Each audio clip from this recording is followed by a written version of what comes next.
Local dedication.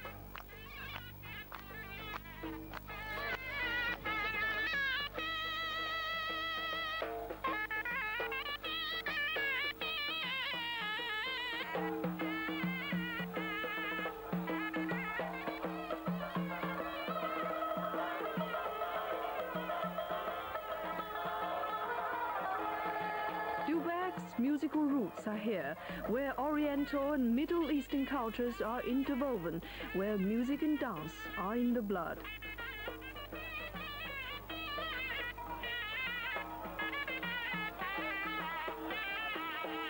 Here, music and dance from India and Persia have mingled with those of China and the native Uyghur styles. 95% of the population are Uyghur Muslims. Kashgar is a Persian name meaning shade market. The city was an important stop along the ancient Silk Road, a meeting place of Oriental and Occidental cultures. Many who admire the richness and depth of Dilbèr's singing realize that it's rooted here among these simple but passionate people. She herself is a blend of two cultures, at home in the marketplace of Kashgar, as well as in the great concert halls of Europe. Life here is unhurried, and people seem content that way. Even as a young girl, however, Dilbèr felt there was something more in life for her, and she was impatient with the slow pace of local life.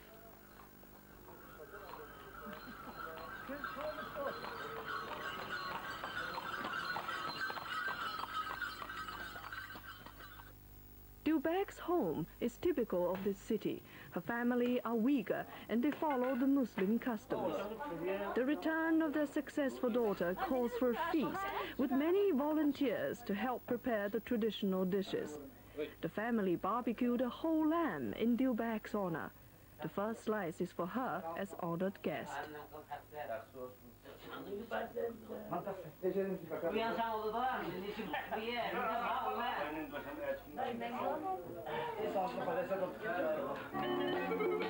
In Xinjiang, almost everyone can sing or dance, and they're not intimidated by the presence of a star. Everyone is eager to perform for her.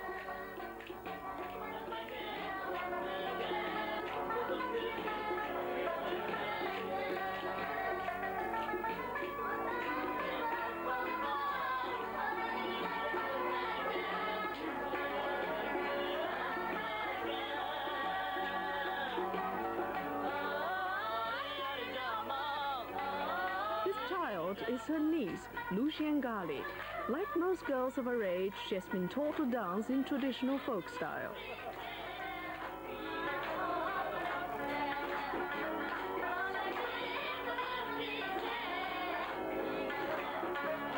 Dilbèr too began her artistic training as a very small child.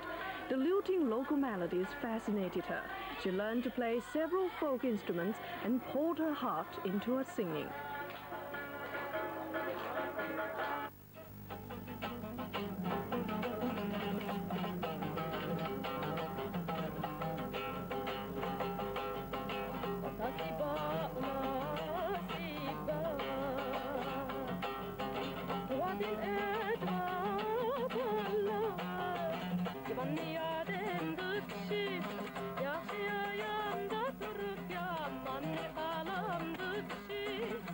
The Xinjiang Song and Dance Ensemble in Urumqi is where Dilbèr received her first formal training in 1976. She probably would have become a folk singer if she hadn't been singled out by Guo Linbi, a teacher trained in Western opera.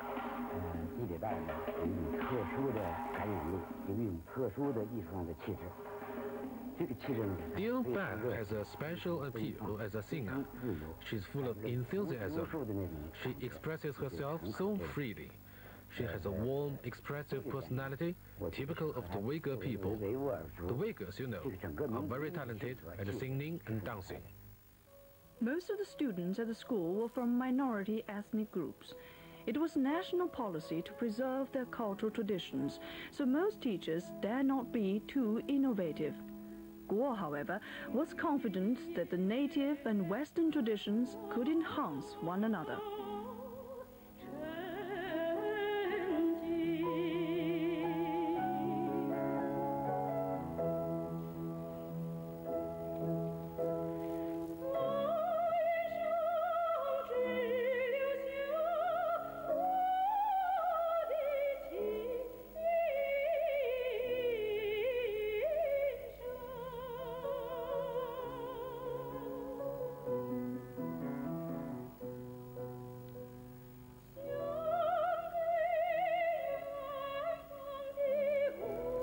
Both methods have their own advantages.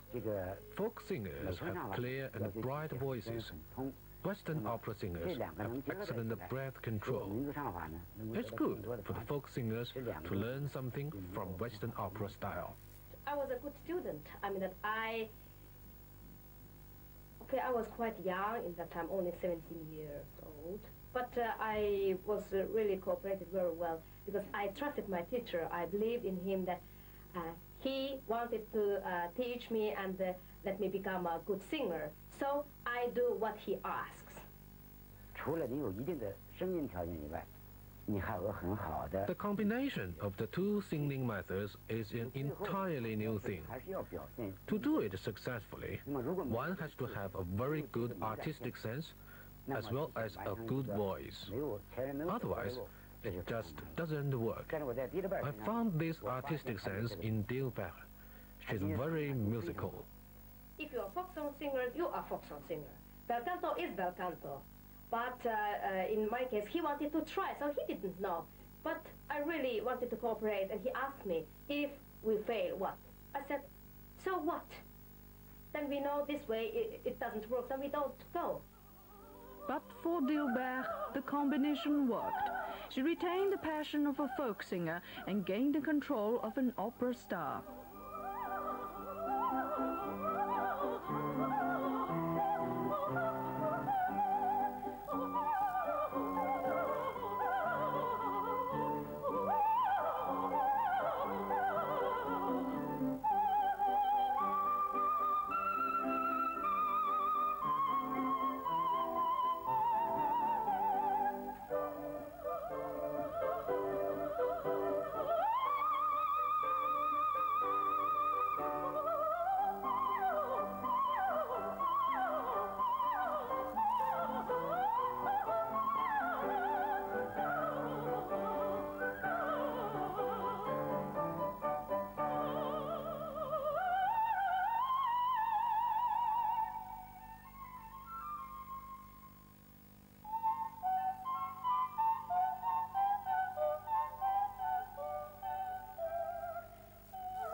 In 1980, Dilbèr was accepted as a student at the nation's most prestigious music school, the Central Conservatory of Music in Beijing.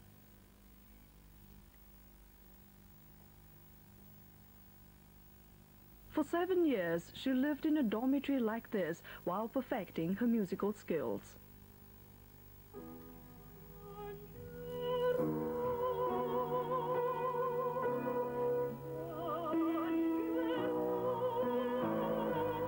Her teacher was Professor Shen Xiang, who had coached many young professional singers.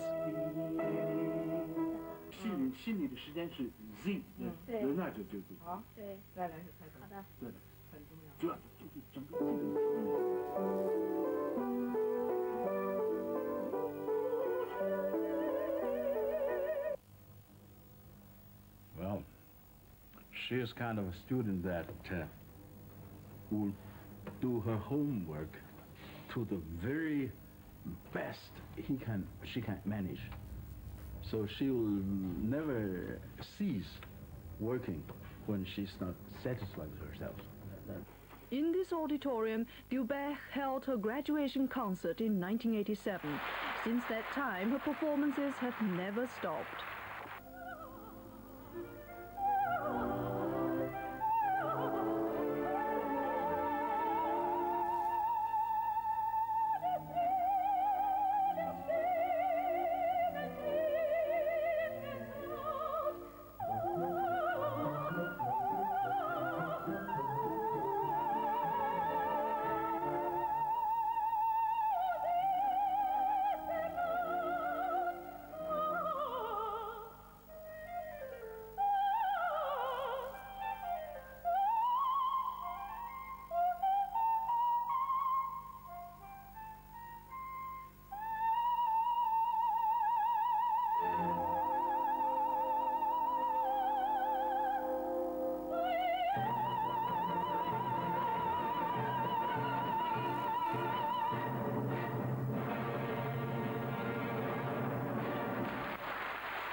coloratura, you have to be always in a high register. So people start to worry, can she manage? Oh, what happened? But then they say, once she starts to think, nothing happens. We just enjoy. Of course, they say everything is so easy for me. Of course, it's not that simple. But I have trained to be like that. So all the work is in behind the stage. Dilbèr is now in Germany with the Bonn Opera. Across Europe, whatever her role, her performances have been highly acclaimed. Fame has come almost unbidden to this highly gifted musician. I never have a plan for myself. I always do my best. I improve myself as much as I can. Then I always, when the time,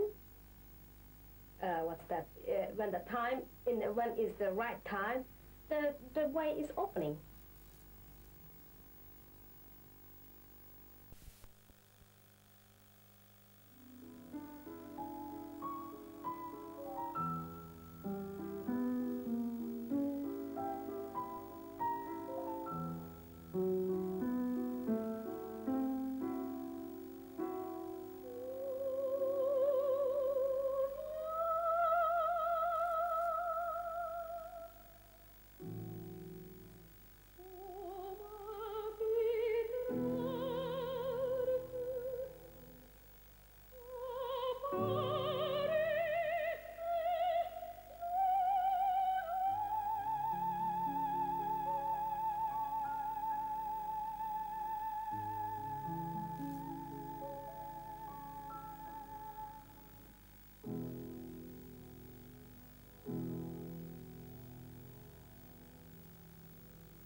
Toinen panikit on Dilbèr.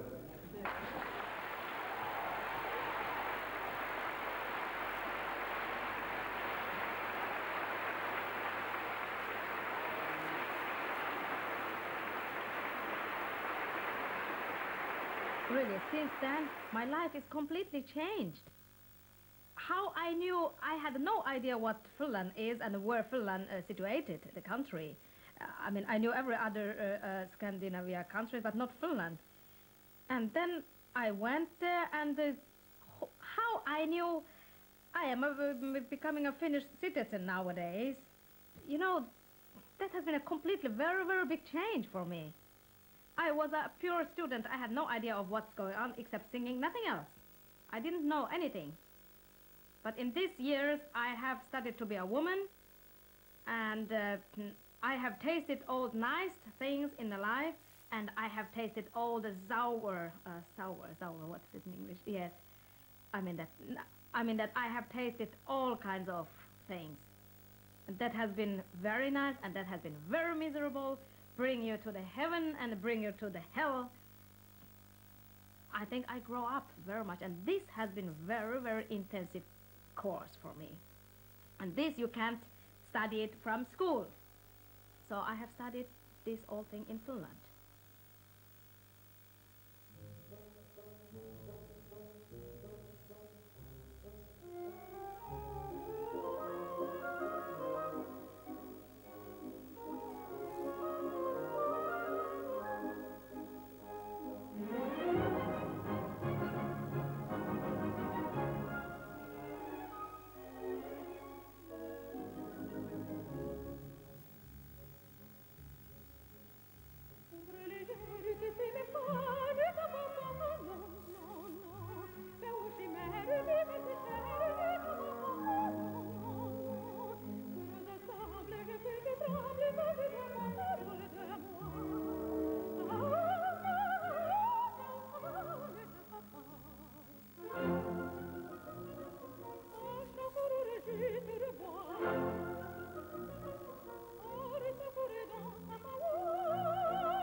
Silloin kun mä tapasin hänet ensimmäisen kerran, hän oli Suomessa ensimmäisen kerran tekemässä opera.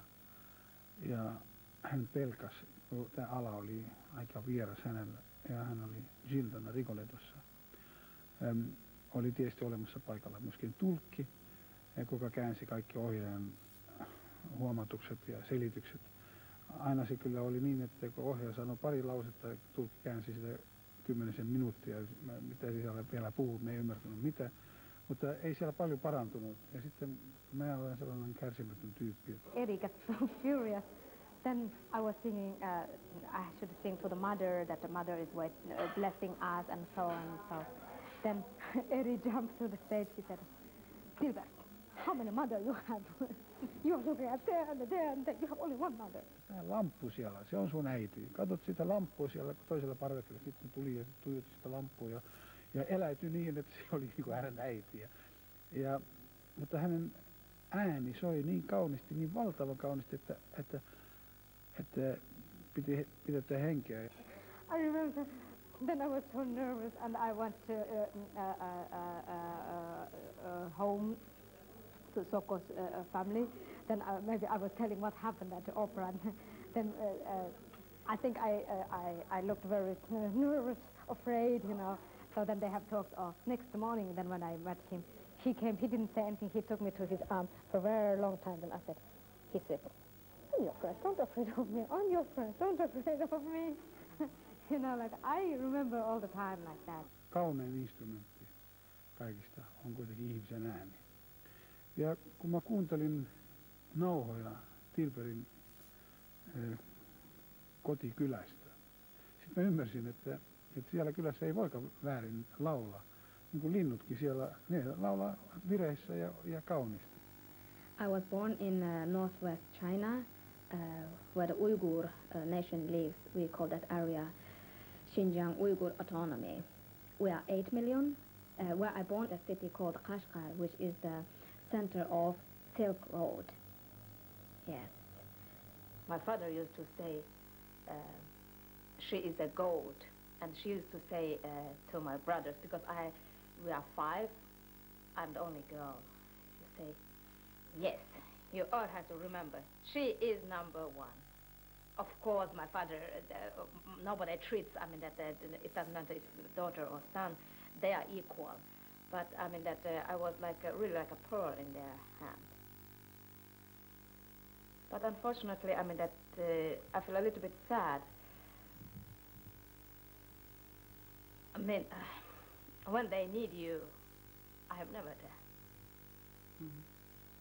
And they, you know, put their all effort to educate you and do all the best. For example, I remember in Cultural Revolution time, I didn't want to eat anything else than wheat. And that was only if you have, it was 30 or 20% of that food for all month you should get. So it means that's a very limited little. I remember, and the father and mother, they eat every day their food, and they give this just 20% to me to please me.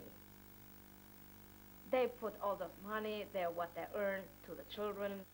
My father was crying for 3 years, please come to see me. In the end, I said, okay, now I come, and he left. Now my mother is very, very sick. It's the same thing.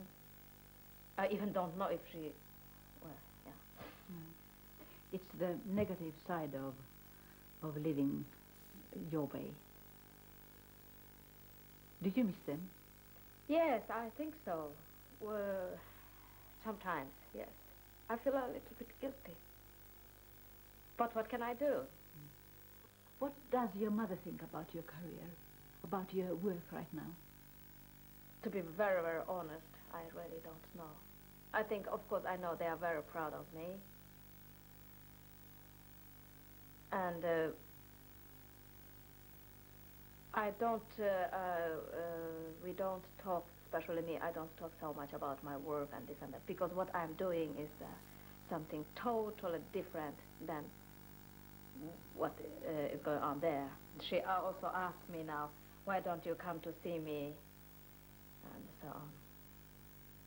But, you know, to go there once, it takes a lot of effort. I mean, that it's not like you just, okay, I still go by plane. There is no problem with the traffic.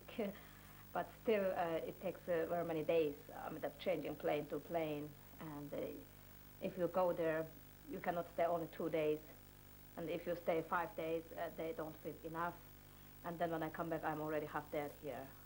And the schedule is so tight. And, you know, it's not so easy. So, and in a way, they try to understand me. In a way, they think, they told me once, of course that was because they love me, they said it. Okay, if you come, please come about a month. Otherwise, don't come like a wind, 2 days here, and then you put all the fire here. Then we suffer after you leave. Of course, even I'm Uyghur, I don't know really much of my own habits, my language, my culture, to be very honest.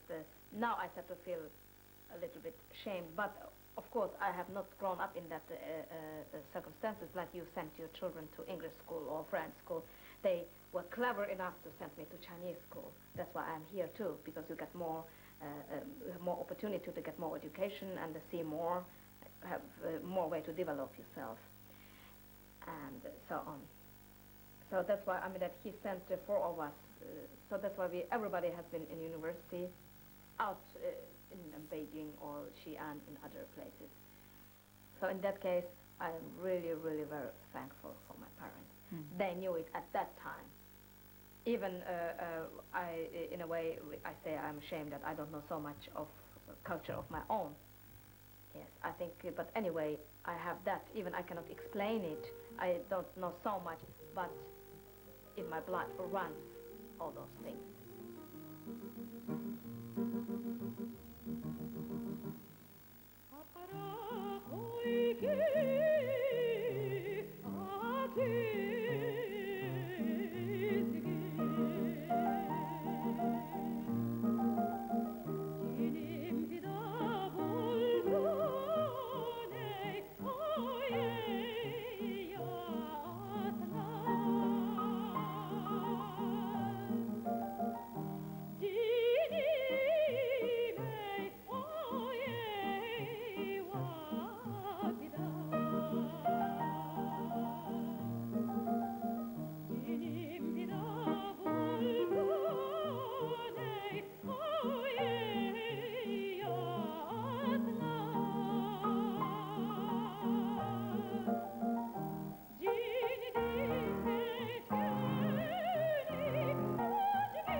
When did you hear European singing for the first time?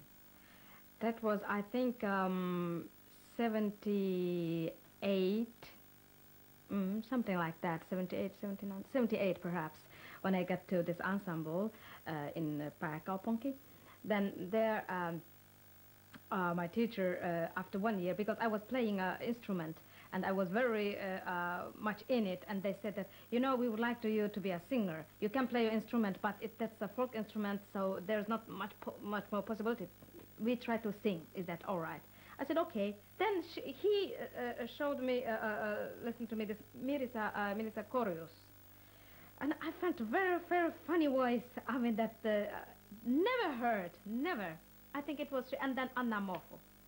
I started first to listen, and very funny. Then my teacher started to let me sing this Russian, this Nightingale, and then this Una voce poco fa from Barber of Sevilla. Then I imitated.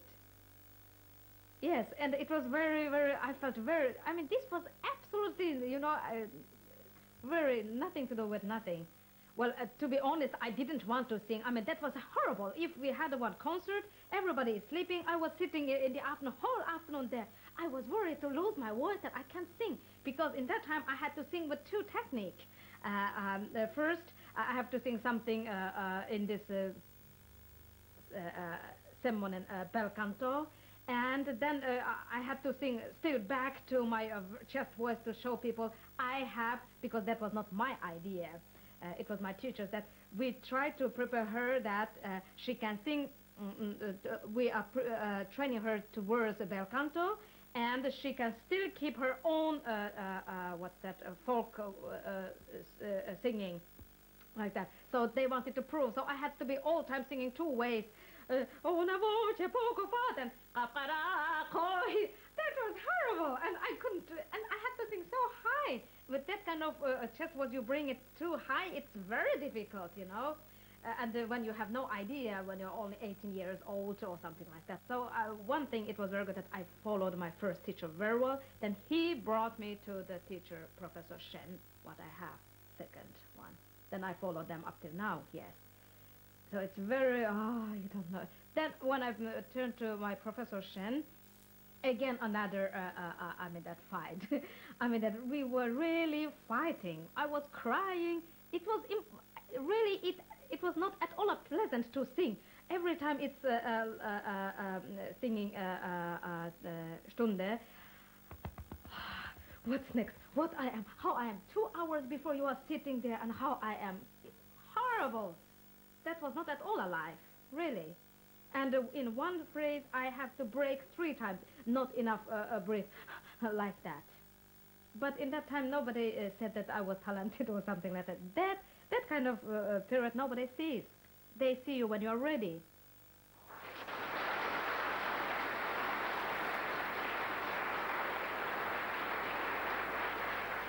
Harvoin täällä Somerolla on jotain näin ihmeellistä ja erikoista. Nimenomaan tämä Dilbèr, jonka olen kuullut laulavan televisiossa ja radiossa, niin tietysti haluaa tulla sitten katsomaan, että mitä se on oikein näin luonnossa.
mahtava.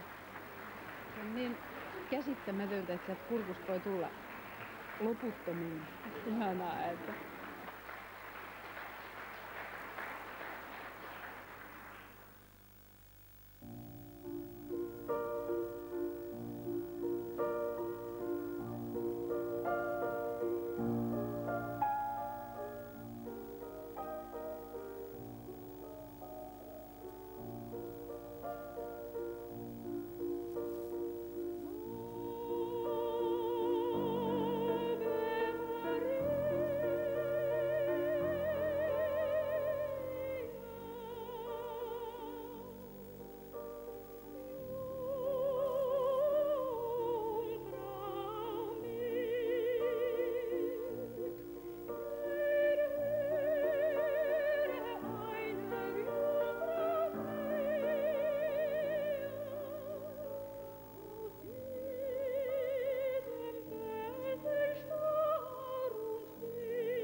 jännittävintä on se, että kun työskentelee näinkin tutun taiteilijan kanssa, niin silloinhan tietysti voi konserttilavalla usein lähteä aivan eri polville kuin mitä harjoituksessa on koskaan ollut. Ne on niitä kaikista parhaita hetkiä.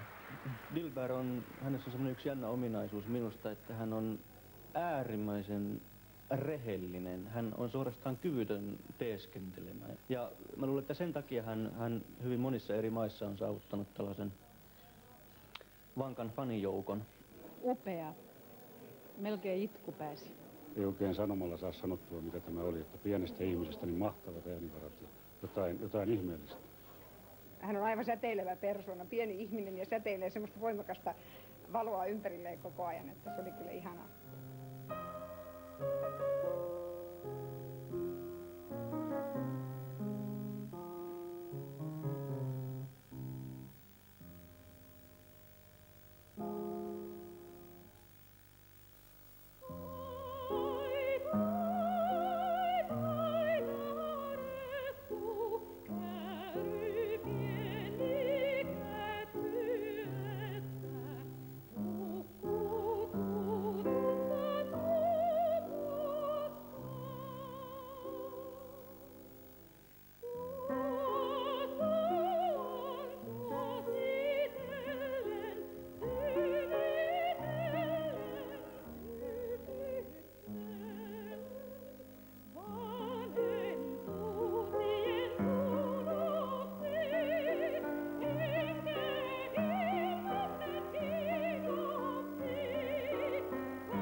Okay, in Finland, I know I got very, very special treatment. Audience, I mean that people liked me very much everywhere. And on the street, everywhere I can find that people who start to talk to me, you are Dilber, we love you. Do you come back to Finland again? But you are Finn, we are proud of you.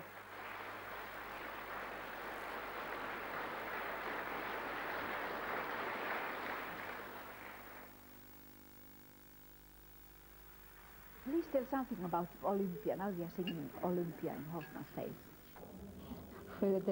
She's a puppet, Nukke. Actually, there's not so much to tell about her because she is a doll and no brains, nothing, you know, just a mechanical doll. So my duty is try to be like a doll. Yeah. And there's some very less movements, but it should be very exact and just like a doll. But that's a little bit, of course, that's easy and difficult. You have to stay like a wood, you know, just like that. But when you sing, you can't move your body, and inside of you, you have to be also very relaxed when you start to sing, because that's the coloratura part, you know. If you're very tight, then you can't sing. So that needs technique. That's a difficult thing. So how you combine it, relaxed and very tight. How to combine them. How does Mr. Del Monaco work with singers? Well, actually, I met him first time in Helsinki with Lemmen Juoma. Das erste Mal war, dass wir uns verkracht haben. weil sie so eine kleine Starrtendenz hatte. Und ich habe mir gesagt, na guck mal, sie ist ganz klein, aber ganz frech. Das war das erste Mal. Dann haben wir ein paar Probleme gehabt. Dann haben wir uns so für eine Woche getrennt. Ich habe mit ihr nicht mehr probiert. Dann hat sie geweint. Warum? Ich habe geweint, weil sie wollte immer probieren. Und wissen Sie, die Kleine ist sehr begabt, sehr gut, sehr klein, aber sehr viel Power aus. Sie setzt immer durch, was sie will. Ja, und dann irgendwie hat sie für mich vorgesungen, für außergewöhnliche Rollen, so wie Zerbinetta in Ariane auf Nachsong. Sie war außergewöhnlich gut bei dem Vorsingen. Und ich habe gesagt, gut, wir haben uns vor 2 Wochen verkracht, wir wären, wenn wir bei mir nach Bonn kommen. Also, wir waren nach Bonn nicht, aber also ich wollte sie zuerst mal in Deutschland haben für manche Produktionen und dann bin ich Intendant in Bonn geworden und dann habe ich dieses Angebot gemacht. Und dann ist alles in Ordnung. Jetzt ist sie hier sehr wunderbar integriert, ich mag sie sehr gerne und wir mögen uns sehr. Und sie hat viel Erfolg hier auch.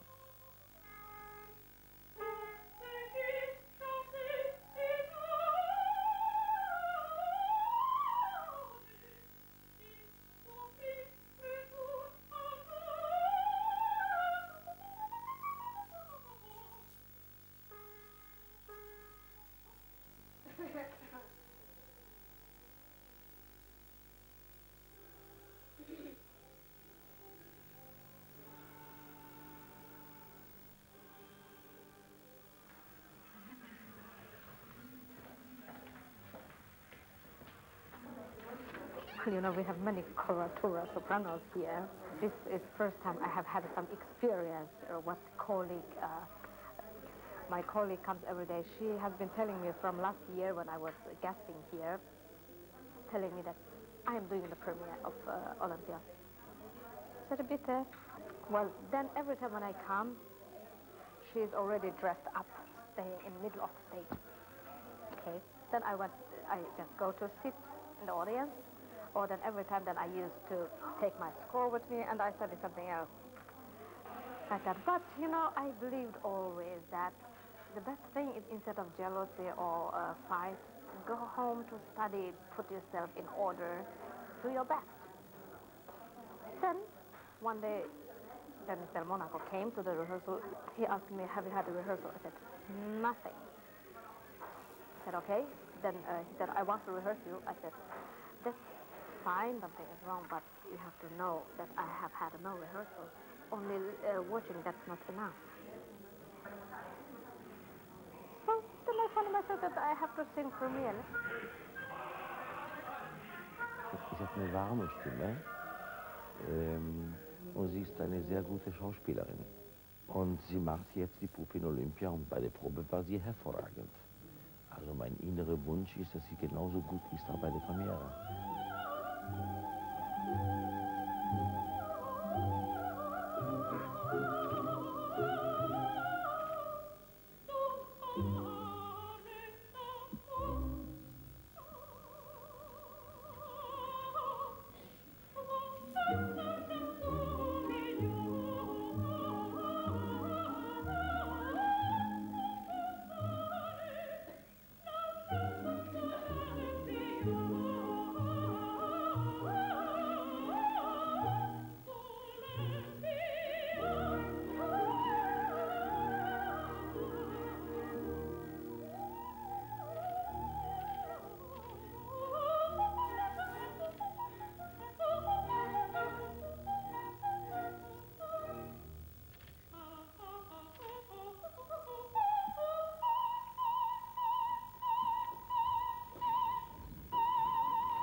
Now I'm warmed up. There's nothing to see.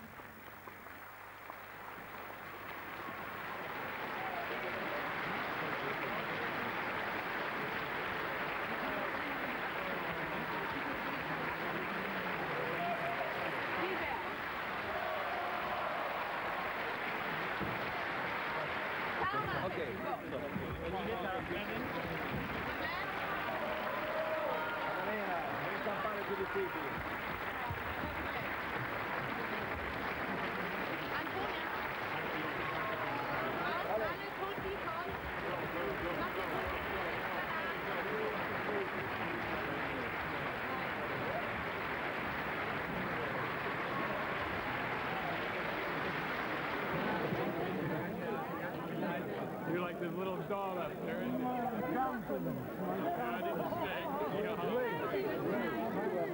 Absolutely unbelievable. Really. Really.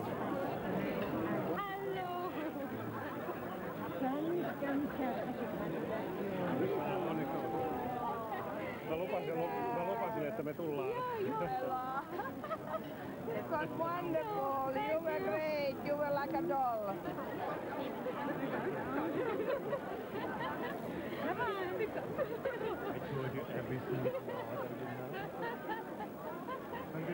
Where is Mommy Miriam? Okay. Hello, Mommy. Sinä lauloit niin kaunis. Kiitoksia paljon hyvistä yrityksistä. Olen niin hämmästynyt, mutta ohi. Kiitoksia paljon. Yeah, I'm so happy to see you here, Mommy. Meine Damen und Herren, ich gehe jetzt ein bisschen fange an bei den Damen. Wir haben heute Abend eine reine Ensemble-Premiere gehabt. Es waren alle Mitglieder unserer Ensemble. Und wir haben zum ersten Mal in eine große Rolle hier, sie hatten ja schon debütiert früher bei Werther, aber wir haben hier eine sehr begabte und sehr gute Coloratursängerin, Frau Dilbèr.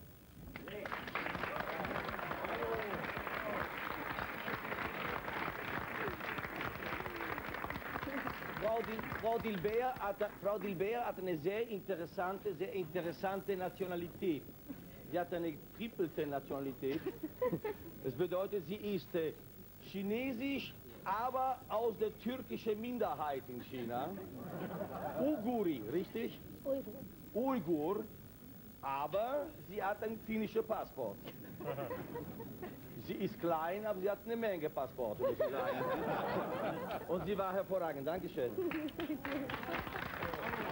I am happy now, yes.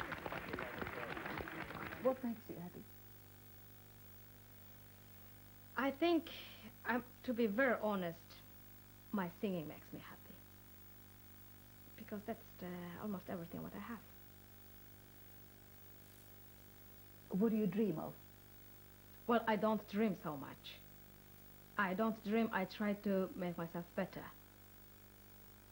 That's the most important thing, I think, that you only dream, then you don't get it, then you might be very, very disappointed.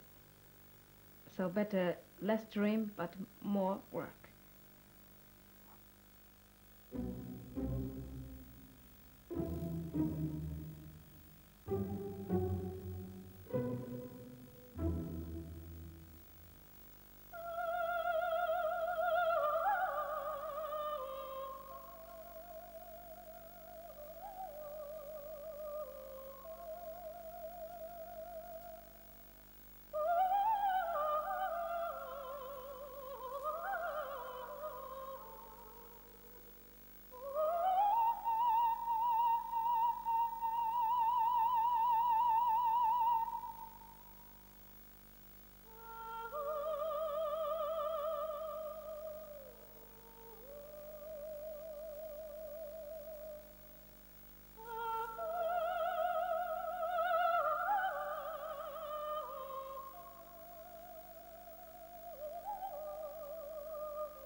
kyllä voi olla ylpeä, jos sellainen ääni on olemassa ja meidän keskellä ja me ihmettelemme ja nautimme tästä. Ja tämä on nyt sitä sanotaan luonnon taidetta ja luonnon ihmettä, että sellainen pikkuinen lintunen, pikkuinen lämmin ääni lämmittää meitä kaikkea sydämestä ja tuo meille niin paljon riemua.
Coloratursopranen Dilbèr är född i Uyghur i provinsen Xinjiang vid Sidenvägen i nordvästra Kina.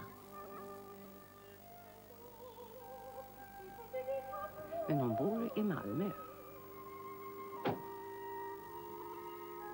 Ute i Europa och inte minst i Finland är hon en älskad och välkänd artist.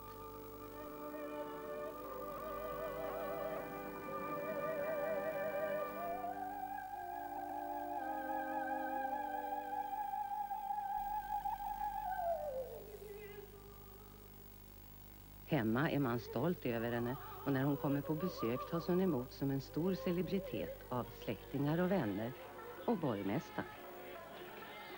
Då blir det fest med sång och dans till hennes ära.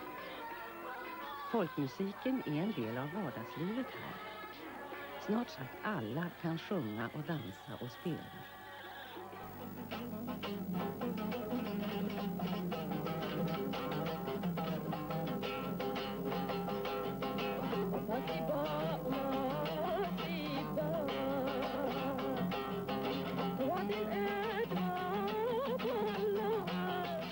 Den här klangvärlden, så olik vår västerländska, har Dilbèr vuxit upp med.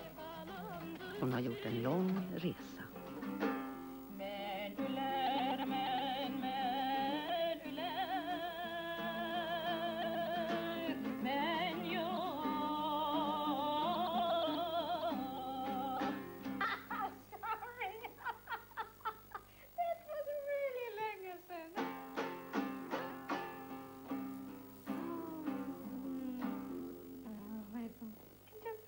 try to find something which I don't remember.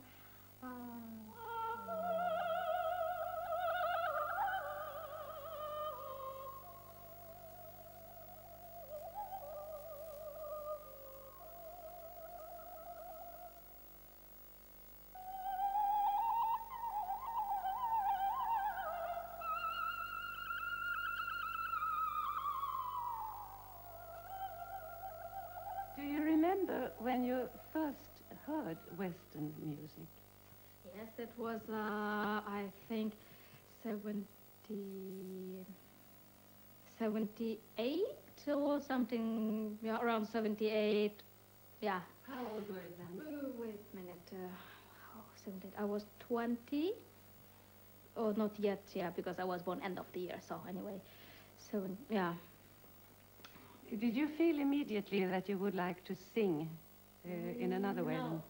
I felt very funny. Actually, I had no my own thoughts. I just heard, and that was Milica Corius and Anna Mofo, and I was just laughing. It was very funny, of course, very, very funny. That was all I have heard. And it was funny, but I just followed what my teacher was telling me, and we didn't have enough material at the time, because it was also finale of Cultural Revolution time. So those things were really still was completely forbidden. And we used it just because of technical reason. If my teacher wanted to tell me how this bel-canto is, the way today I'm learning, doing, was all about, of course, we should use those recordings, but that was the time it was impossible. But that was also it was the finale of Cultural Revolution, so that also helped a little bit, because people were not anymore that closed, and so on. So that I learned, and then we didn't have really old music, anything, and at first to learn the pieces I was imitating.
After school, I went to this Huvudstad, and I studied in that ensemble, which is like you have an opera house here, like opera studio, and that was there. They get the pupils and then educate for 3 years, and they have it themselves for the soloist and this. And so there I have started really singing and learning to say do, re, mi, fa, sol, like that. So there was nothing that I wanted to become something, but I was all the time already in that field. Even I was studying at school, but this was going on all the time. Like I was born for doing this.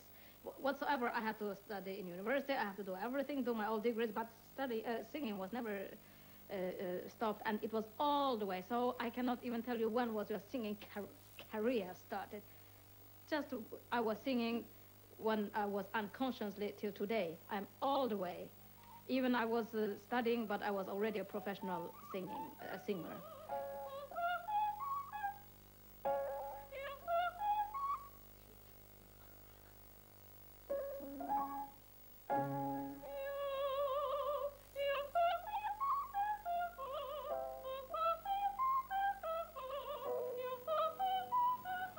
Dilbär har tidigare gjort succé i Malmö, för några år sedan som Gilda i Verdis Rigoletto. Och nu är det dags för titelrollen i Donizettis opera Lucia di Lammermoor. Den är inte spelad i Sverige på 50 år. Marianne Mörk regisserar. Det är 2 veckor före premiär.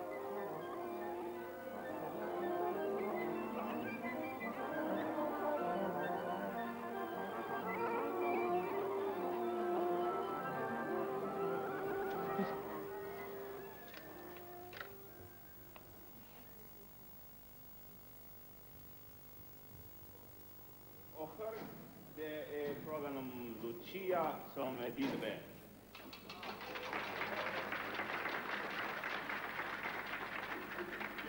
Och sen hennes brorsan som är herr Maurizio Scarpeo.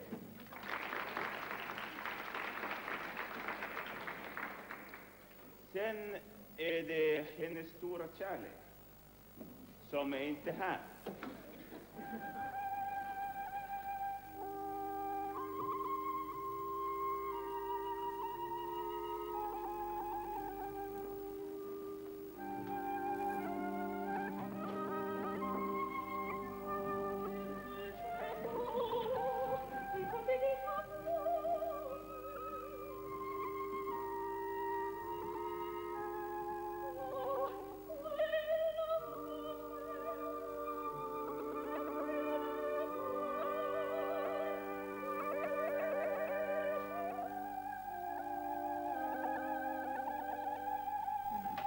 Fixa sen med ditt Okej. just från vänster. Ja.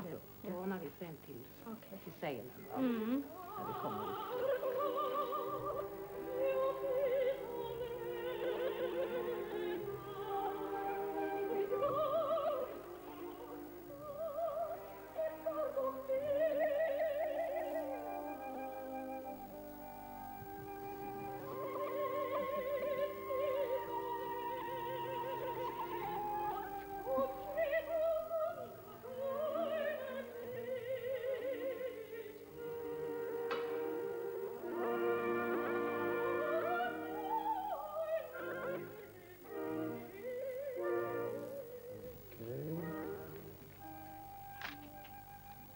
It's easy to be suddenly blossoming and become good, but it's very difficult to keep that level.